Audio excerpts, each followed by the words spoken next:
여러분 안익태 선생님에 대해서 여러분들 아시죠?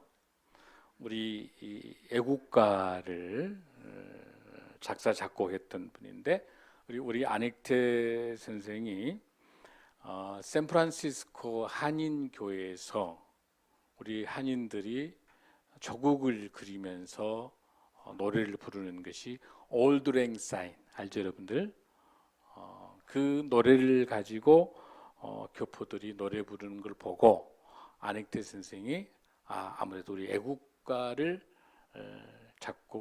작사를 해야 되겠다 이렇게 마음을 먹고 1935년입니다. 1935년에 그 당시 안익태 선생님이 러시아 부다페스트 대학의 음대에 재학 중에 있었는데 그 러시아의 부다페스트의 그 대학에서 있으면서 우리나라 애국가를 완성하게 됩니다. 그러면서 훗날 애국가가 불리는 모습을 볼 때마다 안익태 선생이 이렇게 고백합니다. 애국가는 내가 작곡한 것이 아닙니다. 그것은 하나님의 선물입니다. 나는 하나님의 영감을 조국의 백성들에게 전했을 뿐입니다. 아멘. 그래서 우리 애국가에 보면은 하나님이 보호하사 우리나라 만세. 그래서 하나님이 주신 대한민국 애국가입니다.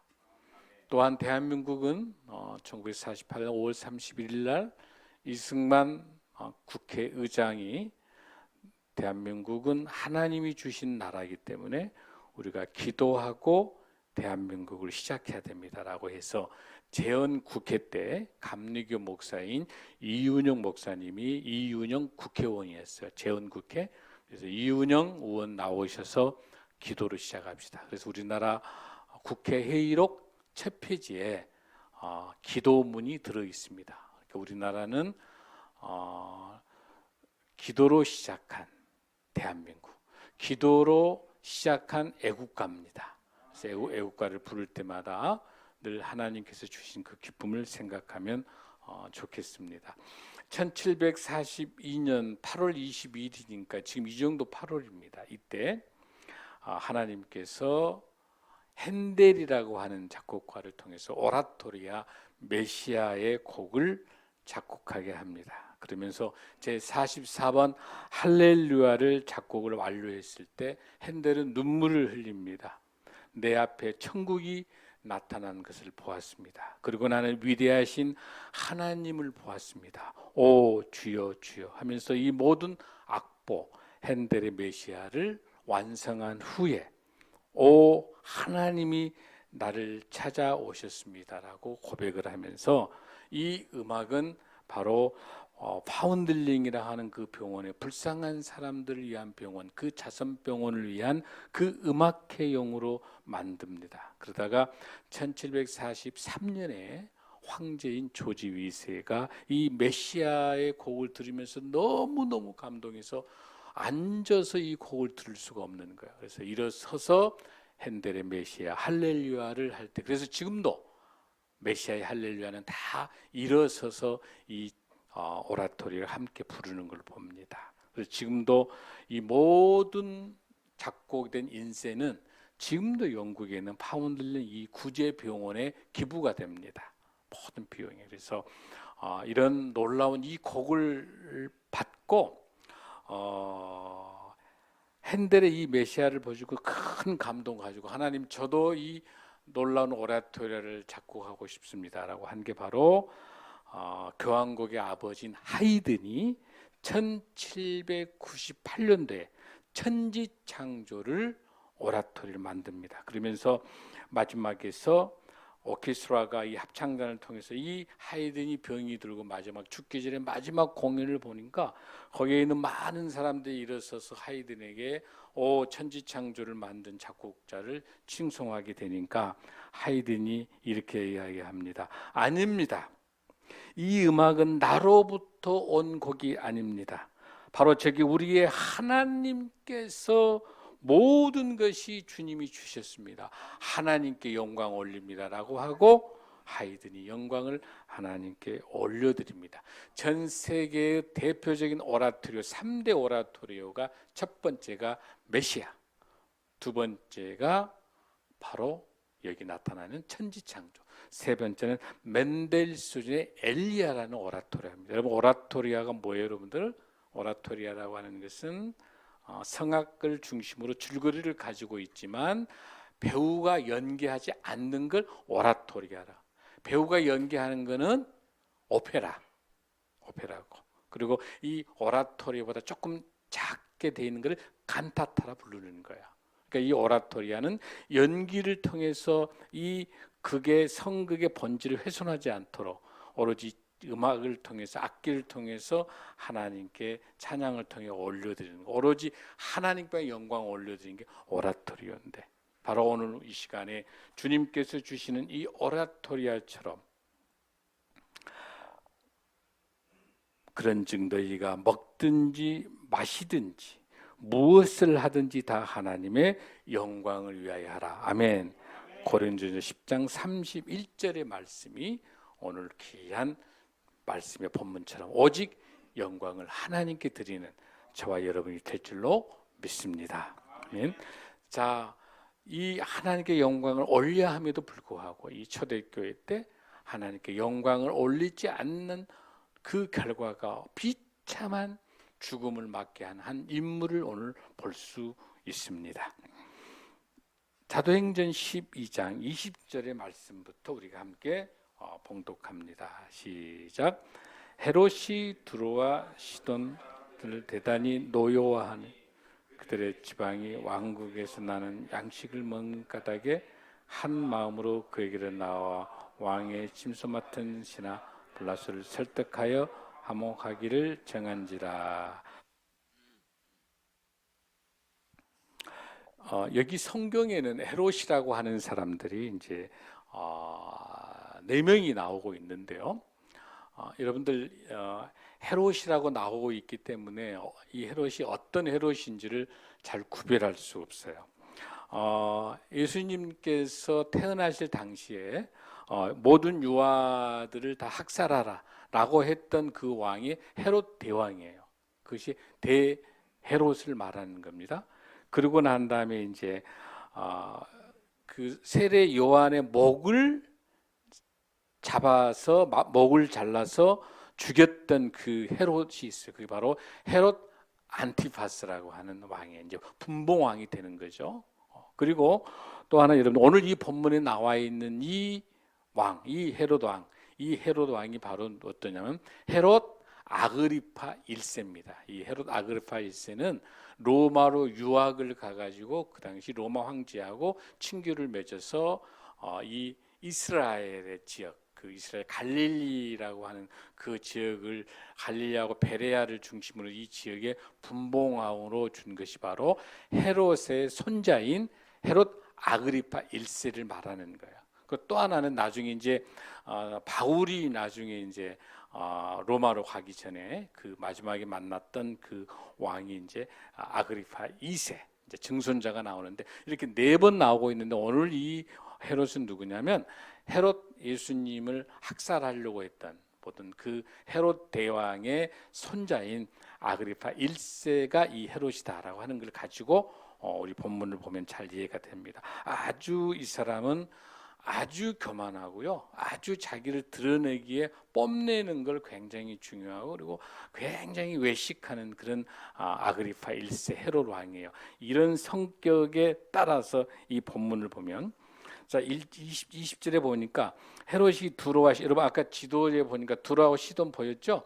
그 두로하고 시돈 그것은 뭐냐면은 솔로몬의 성전을 지을 때 바로하고 두로와 시돈에서 이제 좋은 백항목이라든지 좋은 그런 그 물자들이 오고 있는 그 지역이에요. 두로와 시돈 그 지역. 그러니까 굉장히 백항목이라든지 나무나 좋은 그 물자가 많이 있는 곳이에요. 그 두로와 시돈에서 헤롯이 나를 택하여 왕복을 입고 단상에 앉아 백성에게 연설하니 원래 이스라엘의 전통에는 연설이라는 게 없어요.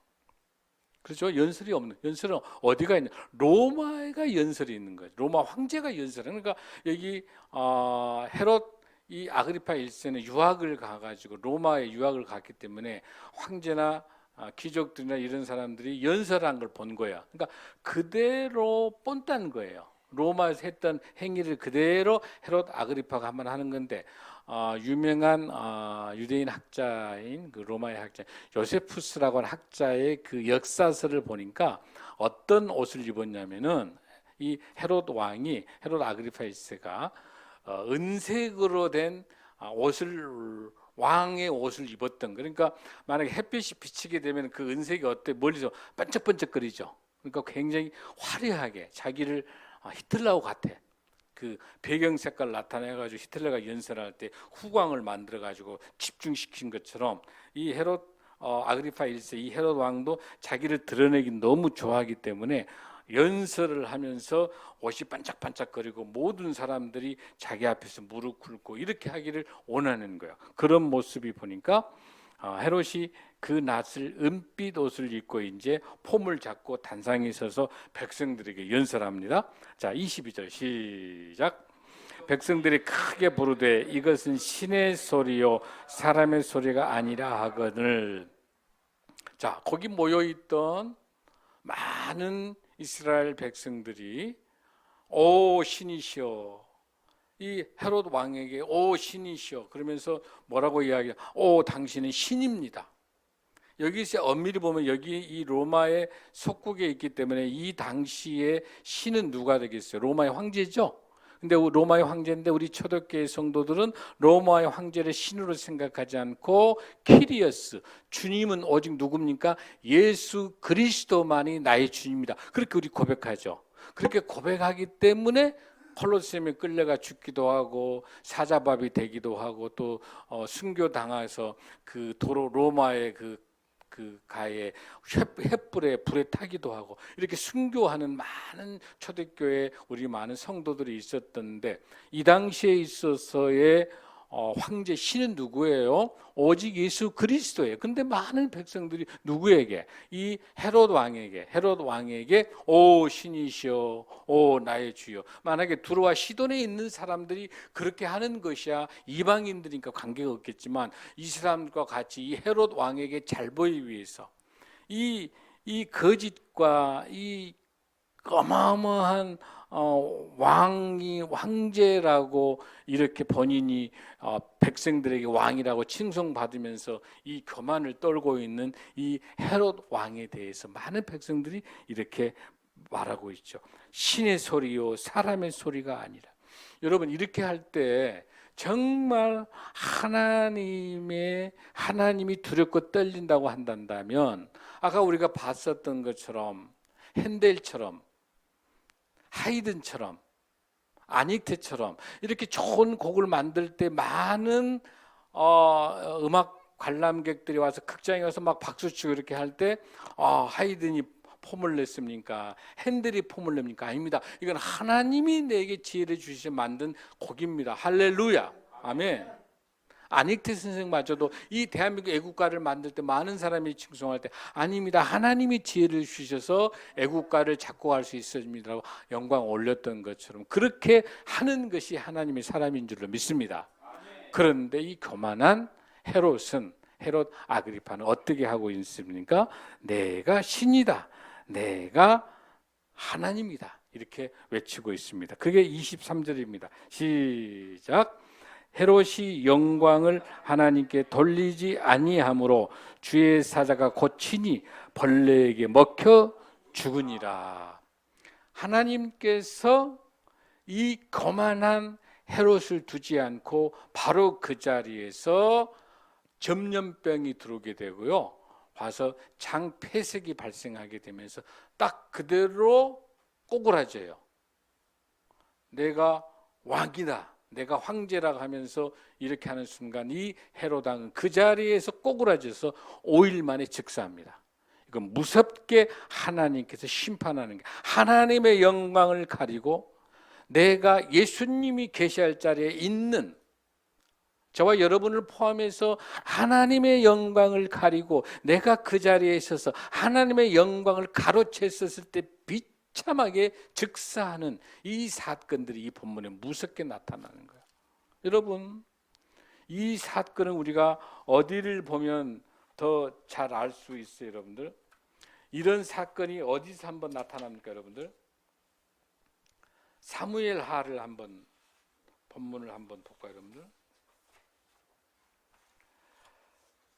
사무엘하 24장 16절 한번 본문 한번 읽겠습니다. 시작.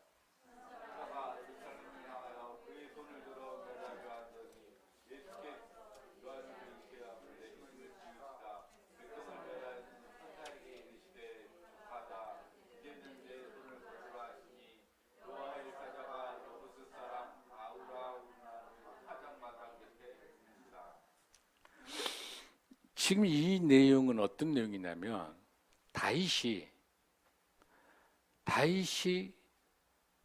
교만해서 나도 모르게 이 어마어마한 이스라엘 왕국을 이끌어 갔을 때, 야, 이게 내 힘이구나 라고 생각하고 군인들 숫자하고 그 이스라엘의 내 백성들이 얼마나 되는가를 계산을 해보러 가는 거예요. 그래서 보니까 이 본문에서 나타나 있는 인구가 담대한 용사가 80만 명, 유다 백성들이 50만 명, 인구를 세보니까 130만 명이란 내 인구예요. 그러니까 어마어마한 인구가 있는 거예요. 그런데 여러분들, 전쟁은 누구 손에 있다? 하나님의 손에 있는 거지, 그 군인의 숫자가 얼마나 많으냐에 따라 전쟁 이런 게 아니죠. 그러니까 하나님께서 이 다윗을 보고 아주 괘씸하죠. 그래서 갓 선지자를 통해 가지고 환상 쪽에 하나님의 주의 사자가 나타나서 다윗에게 이야기합니다. 뭐라고 하냐면은 사무엘하 24장 쪽에 15절 14절 쪽에 이렇게 나옵니다. 단과 부엘사바에서 죽은 자가 7만 명이고 아침부터 정하실 때까지 전염병을 통해서 이스라엘에 내리셔서 7만 명이 현장에서 죽게 돼요. 그거를 하나님께서 다윗을 사랑하셔서 끝까지 다윗을 포기하지 않고 이 다윗의 교만에 대해서 세 가지 조건을 제시합니다. 자, 앞으로 네가 7년간 이 이스라엘에가 기근이 있게 할래? 아니면 다윗 네가 왕에게 쫓겨서 원수에게 쫓겨서 석 달 동안 도망을 다닐래? 아니면 3일간 전염병을 맞아서 그걸로 고통을 받을래? 여러분 어떤 거 택할 것 같아요? 다윗이 7년간 그 나라가 기근을 택할까? 석 달간 다윗이 쫓겨다니는 것을 택할까? 3일간만 전염병을 택할까? 3일간 전염병을 택한 거예요, 다윗이. 하나님 앞에 회개하면서. 그래서 하나님께서 15절에서 바로 7만 명을 전염병을 통해서 죽게 만들어요. 그리고 난 다음에 16절에 나타난 게 오늘 본문인 거죠. 천사가 예루살렘을 향하여 그의 손을 들어 멸하더니 여호와께서 이 재앙을 내리심을 뉘우치사. 그러니까 인간이 불쌍해서 하나님께서 죽이려고 했던 것들을 돌이키셔서 천사에게 이르시되 족하다. 이제는 더 이상 내 손을 거두지 아니할 건 여호사자가 멈추는 것이다. 그러니까 더 진행되지 않고 멈추게 하신 것. 그러니까 여기서 뭘 말하냐면 하나님께서는 하나님의 영광을 가리는 걸 절대 용서치 않는다는 거예요. 우리 예수님이 계셔야 때 목사, 장로, 권사, 목사님 항상 하는 이야기예요. 지금 우리 한국교회뿐만 아니라 전 세계교회뿐만 아니라 수많은 이단과 사이비들이 발악을 하고 있지만 하나님의 자리에, 우리 예수님의 자리에, 그곳에 교만이 들어있게 되면 하나님은 끝까지 용서치 않는다는 사실을 꼭 기억해야 될 줄로 믿습니다. 하나님께서는 절대로 용서치 않습니다. 오직 우리는 이 모든 것이 죽으나 사나 하나님의 영광을 올리는 삶을 사는 저와 여러분이 될 줄로 믿습니다. 그리고 나서 여러분들 보십시오. 24절 25절 한번 읽습니다. 시작. 하나님의 말씀은 흥황하여 더하더라. 바나바와 사울이 부조하는 일을 마치고 마가라 하는 요한을 데리고 예루살렘에 돌아오니라. 여러분, 이 사도행전 12장 24절과 25절은 뭔가 이 헤롯이 즉사했던 사건하고 조금 다르지 않아요, 여러분들? 조금 문맥이 조금 달리 전달되고 있죠. 그게 무슨 뜻이냐면, 이 본문은 여러분들 어디로 연결돼야 되냐면 바로 앞에 있는 사도행전 12장 쪽으로 가게 되면, 사도행전 12장으로 가게 되면 12장에서 한번 사도행전 11장에서 보면 27절 한번 보면은, 그때 선지자들이 예루살렘에서 안디옥에 이르니 그 중에 아가보라 하는 한 사람이 일어나 성령으로 말하되 천하에 큰 흉년이 들리라 하면서 29절 한번 읽습니다. 시작. 제자들이 각각 그 힘대로 유대에 사는 형제들에게 부조를 보내기로 작정하고 이를 실행하여 바나바와 사울의 손으로 장로들에게 보내니라. 아멘. 그러니까 예루살렘 교회가 기근이 들어있기 때문에 바로 사울과 바나바가 부조, 헌금, 구제 헌금을 가지고 어디로? 안디옥 교회로 가는 그 과정하고 여기 있는 본문하고 같이 연결되어 있죠. 바나바와 사울이 부조하는 일을 마치고 마가라는 요한도 예루살렘으로 돌아오는 거예요. 그러니까 지금 앞에 있는 11장에 있는 그 본문하고 연결되어 있는 거지, 이 본문이. 그러면서 샌드위치처럼 중간에 뭐가 들어와 있냐면은 12장이 들어와 있는 거예요. 어떤 사건이 들어와 있는? 12장의 첫 번째는 누가 죽게 되냐면 사도 야고보가 순교해요. 이 헤롯 아그리파 1세가 유대인들에게 잘 보이기 위해서 누구를, 그 지도자 야고보를 순교하게 돼. 그러니까 최초의 순교자가 야고보입니다. 야고보를 죽였더니 유대인들이 어마어마하게 헤롯 왕을 칭송을 하고, 그러니까 이 친구가 교만해가지고 그러면 가장 제자들 중에서 12제자 중에 누가 제일 수제자 여러분들? 베드로요. 베드로를 잡아가지고 감옥에다 가둔 사건이 이 본문에 나타나는 거예요. 그런데 하나님께서 성령님이 역사하셔서 이 베드로가, 여러분 베드로가 사도행전 4장 29절에서도 어떤 사건이 발생합니까? 이때 감옥에 있다가 주의 사자가 옥문을 열고 새롭게 베드로를 살렸던 사건이 있죠. 그게 사도행전 4장에서 한번 베드로를 감옥에서 끄집어내 준 거야, 성령님께서. 이번에 사건이 두 번째 사건이 이 11장 속에 나와 있는 것, 또 베드로를 헤롯 아그리파 1세가 또 감옥에 잡아가지고 베드로를 죽이려고 하는데, 지금 무교절 지나고 6월절 지난다. 6월절 이 상황 되면 어마어마하게 백성들이 항의할 것 같으니까 이 끝난 다음에 베드로를 죽이기 위해서 감옥에 넣어놨는데, 그날 저녁에 성령님이 나타나셔서 이 얼마나 베드로가 태평하냐면 코를 골고 자고 있어. 내일 모레 죽게 되는데 베드로를 믿는 구석 있죠. 뭐예요? 하나님이 나를 반드시 살리신다. 할렐루야.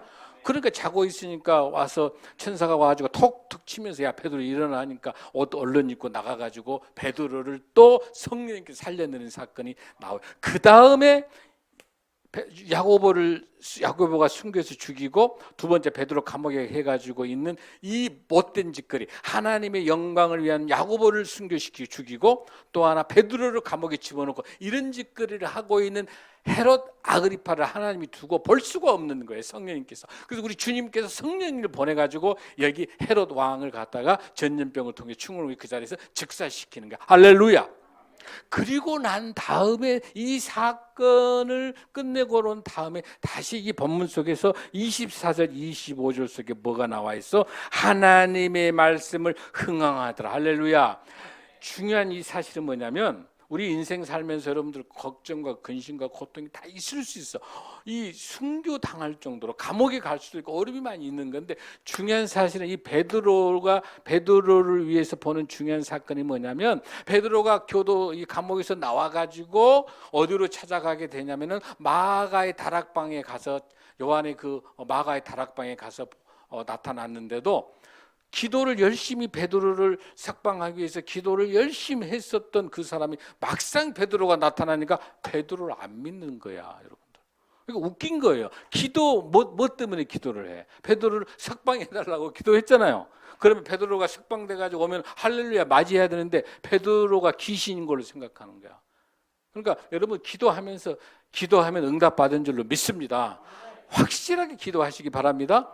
그래가지고 여기 나타나서 와서 보니까 도저히 믿지 않고 하니까 로데라고 하는 여자가 와가 로데는 평상시에 베드로의 설교를 많이 들었기 때문에 베드로가 문을 두드리니까 베드로의 목소리를 이 로데라는 소년은 알고 아이고 우리 베드로 사도 선생님 오셨네요라고 그 모여 있는 마가의 다락방에 기도하고 있는 성도들에게 소리쳐서 하니까 너 미쳤냐 하는 거야. 우리 기도 수준이 이 수준이에요. 기도 죽도록 하는데 기도하면서 이게 될까 말까. 중요한 사실은 여러분들 우리가 인생을 살면서 어떤 위협과 고난을 없애달라고 기도하지 말고 어떤 고난과 역경이 와도 이 고난을 이겨낼 수 있는 힘을 달라고 기도해야 될 줄로 믿습니다. 여기 베드로의 첫 번째 감옥에 있을 때도 그랬었고 베드로가 두 번째 이 감옥에 있을 때도 기도할 때 모든 성도들이 기도할 때 이 고통과 위협이 없어달라고 멈춰달라고 기도한 게 아니라 주님 이렇게 기도해요. 주님께서 아시면 그 문제, 그러니까 자신들이 담대히 주의 말씀을 전하게 해달라고 기도해요. 그러니까 뭐라고 기도를 하게 되냐면은 주님, 우리 베드로가 갇혀 있는 이 형편과 상황을 주님 아시지요. 주님이 알게 되면 이 문제 해결은 주님이 하신다는 거야. 할렐루야. 내게 고통과 역경과 이런 힘든 일이 없게 해달라고 기도한 게 아니라 주님 지금 우리 베드로가 사도가 이렇게 어려운 감옥 속에 있는데 주님 우리 베드로가 감옥에 있는 거 아시죠? 주님 아실 줄로 믿습니다. 아멘. 주님이 그걸 아시면 베드로를 그대로 두지 않겠다는 걸 아시면 할렐루야. 우리 기도의 방법을 달리해야 돼. 주시옵소서 나를 낫게 해달라 그게 아니라 하나님 내게 어떤 어려움이 온다 하더라도 내 형편과 상황을 주님 잘 아시지요. 이렇게 기도해요. 주님이 아시는데 내가 병들어서 병을 낫게 해주실 거고 내가 지금 여러 가지 친구하고 관계 또 여러 가지 가족의 관계 이웃하고 관계 때문에 다툼과 불련이 있으면 그 문제를 해결하기 위해서 평화로 저를 해결하실 거고 아니면 전쟁과 이런 모든 걱정과 모든 것들이 있게 된다면 주님 이 형편 아시죠? 주님 저 아시죠? 이 주님 이 아시면 이 아시는 주님께서 이 내용을 아시면 이 문제는 어쩐다? 이미 끝나는 것이다. 할렐루야. 주님이 이 문제를 아시면 끝나는 것이다. 아멘. 우리의 기도의 제목은 주님께서 이 문제 아시죠? 주님께 이 문제를 알리는 것이 정직한 기도인 줄로 믿습니다. 그렇게 했었을 때 주님께서 놀랍게 먼저 누굴 정리해버려? 헤롯 아그리파 1세를 정리해버리고 뭐하고 대조합니까? 하나님의 영광을 가렸던 아그리파 헤롯 대왕의 그 교만하고 뭐하고 비교합니까? 하나님 말씀에 순종하면서 내 고향에 있는 내 사랑하는 우리 안디옥 교회가 이 교회가 너무 고통 속에 있는 걸 알고 예루살렘 교회가 고통에 있는 걸 알고 안디옥 교회가 내 모교회가 너무 힘든 거야. 우리 교회가 너무 힘든 거야. 그래서 부조를 해가지고 구제연금 만들어가지고 누구하고 바나바하고 사울하고 가는 그럴 때 그렇게 하나님께서 아무리 헤롯이 반대를 하고 헤롯이 아무리 하나님의 사역을 방해하고 많은 하나님의 사람 순교자 야고보를 숨겨 죽이고 베드로를 감옥에 넣는다 하더라도 이 모든 역사의 주권은 누구 손에 있다? 하나님의 손에 있다. 할렐루야. 우리 예수님의 손에 있다. 성령님의 손에 있다. 아멘. 그렇기 때문에 하나님의 말씀이 날로 흥황하리라. 할렐루야. 여기서 결론은 헤롯이 주인공이 아니라 헤롯이 어떻게 방해를 하고 뭘 하든지 간에 누구를 죽인다 하더라도 우리 주님께서는 우리 형편을 너무나 잘 아시고 기도하고 있는 우리들에게 응답하시면서 말씀이 날마다 흥행하리라. 할렐루야. 그러면서 마지막으로 누구 바나바고 사울의 부조하는 일을 마치고 마가라는 요한을 데리고 예루살렘으로 돌아오니라. 할렐루야. 우리 교회를 통해서 하나님께서 역사하고 계십니다. 아멘. 우리 교회의 형편과 상황과 우리 성도 여러분들의 형편과 상황을 가장 잘 아신 주님께서 가장 좋은 방법으로 하나님의 시간표 속에 응답할 줄로 믿습니다. 우리가 할 것은 정말 C.S. 루이스 이야기처럼 가장 최악은 교만입니다. 교만은 저기 지옥에서 오는 겁니다. 나머지는 해결할 수가 있는데 이 교만만은 지옥에서 오기 때문에 아무도 이 교만을 이길 수 없습니다. 이 교만을 이겨낼 수 있는 것은 성령님의 역사인 줄로 믿습니다. 이 교만을 이겨내 우리가 신앙생활할 때 나의 경험, 나의 지식, 나의 능력, 나의 기도를 많이 하고 내가 뭘 많이 하고 내가 뭐 이런 나의 모든 그 교만이 나의 신앙을 붙잡게 되고 나를 헤롯으로 만들어버리고 화려한 가이사라, 욕망의 전차가 가고 있는 가이사라, 가이사라는 어마어마하게 화려하고 부자가 많고 돈과 명예와 군대와 있는 가장 최고의 지역이 가이사라예요. 근데 그 가이사라는 바로 죽음이 있는 곳입니다. 할렐루야. 가장 불쌍한 예루살렘, 나사렛, 보잘것없는 갈릴리 이런 곳이지만은 세상에 화려하지 않지만은 가장 낮은 곳에 예수 그리스도 복음이 함께할 때, 성령이 함께할 때 그곳에서 성령의 역사가 있을 줄로 믿습니다. 가이사라에서 역사가 일어난 게 아니라 예루살렘에서 역사가 일어납니다. 갈릴리에서 역사가 일어납니다. 나사렛에서 역사가 일어납니다. 할렐루야. 가장 보잘것없고 가장 낮은 이런 곳에서 성령님이 역사하실 줄로 믿습니다.